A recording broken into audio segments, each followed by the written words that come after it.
То, что вам говорят, сдавать оружие, надо сдавать оружие. Какое оружие вам сдавать? Что, у нас заводы, что ли, вам? Ну, это завод большой. Ладно, Да ну ты. ты начинаешь сейчас это сам буксовать. Сам будешь Давайте. буксовать. Буксуешь постоянно. Давайте, значит, оружие, что вам говорят. Понимаете? Аппетит большой, Серега. Подожди, Аппетит. подожди.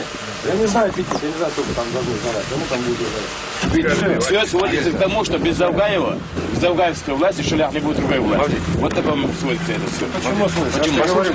Если завгаевский представитель Шолях не будет, будет война.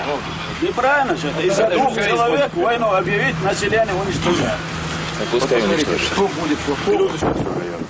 Уже 3 суток мы говорим, ни о чем. Между прочим, а до этого еще 2 месяца было. Тоже ни о чем. Когда уже республика поняла, а шали не хотят понимать. Но меня извините. Все, до свидания. А пожалуйста, разговаривайте. До свидания. До свидания. Я вам благодарен, вам тоже благодарен.